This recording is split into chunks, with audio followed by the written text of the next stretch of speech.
Diyos Maria Joseph, who put them there? A candle and flowers.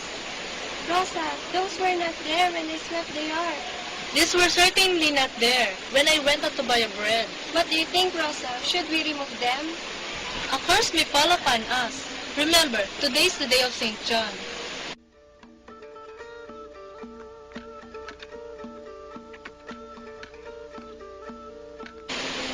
And this old tree is supposed to be sacred to him.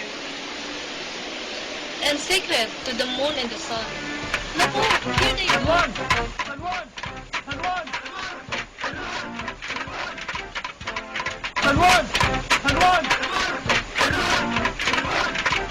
San Juan! San Juan!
Are these your clothes from Europe?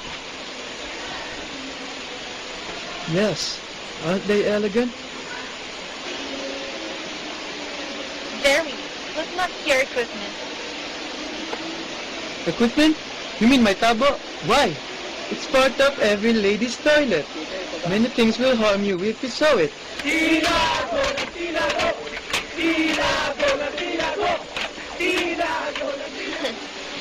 You seem to be the high priest of these rites. Yes.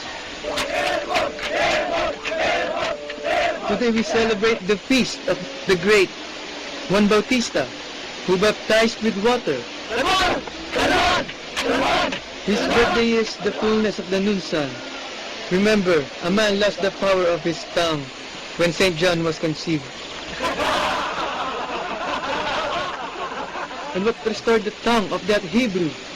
The mystery of a woman in her flowers. And that is why today we shout with all our might, San Juan, San Juan. San Juan! San Juan! San Juan! San Juan! For by the power of that name, the father of St. John recovered the use of his tongue. What worse fate could befall a man than to lose his tongue? Let us rejoice that you and I, today, have the tongue, with which to shout, San Juan! San Juan! San Juan! San Juan! San Juan!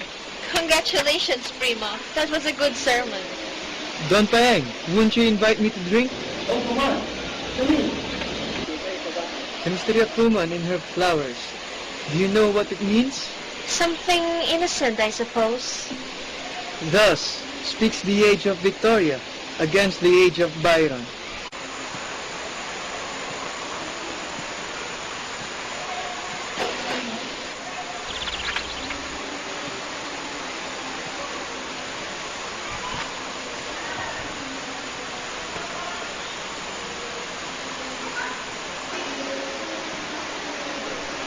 Are you disgusted with women of Europe, sir, came back?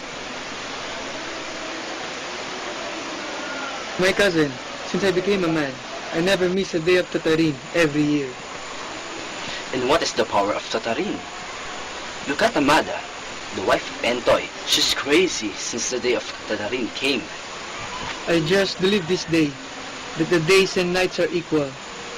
The day of Tatarin.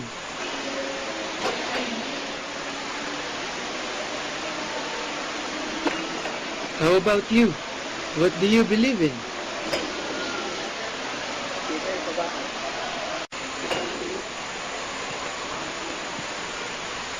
Goodbye. I'll join in Tatarin going to the river. Guido, what happened? Just like before, we have different beliefs. What else have you learned? I learned to use my eyes, to see the holiness and the mystery of what is vulgar. What is so holy and mysterious about? About the Tatarin, for instance. Last night, do you know we've stayed up till midnight? I and some boys, to see the procession of Tatarin. And was that romantic? It was weird. It made my flesh crawl. All these women in such a mystic frenzy. And she who was the Tatarin last night is beautiful. That woman happens to be our cook. She is beautiful, as this old tree you are leaning on is beautiful. Beautiful, romantic, adorable. Are those the only things you learn in Europe? What can you say about the Tatarin? I do not know. I can only feel it. It frightens me. Those rituals come down to us, and the dominant figure is not the male but the female. But they are in honor of St. John. I think it is to remind us men that once upon a time, you women were supreme and we were the slaves. But surely, there have always been kings. Oh no, the queen came before the king and the moon before the sun. Because the tides of women, like the tides of the sea, are the tides of the moon. Because the first blood. Lupe, have I offended you? Is this how they talk to decent women in Europe? They do not talk to women. They pray for them. Oh, you are crazy. Why are you afraid, Lupe? I? Afraid? Of whom? I only wish you to remember that I am a married woman. I remember that you are a woman, a beautiful woman. And why not? Did you turn into some dreadful monster when you married? Did you stop being a woman? Did you stop being beautiful? This is too much of now. Do not go. Please, have pity on me. No more of your comedy, Guido.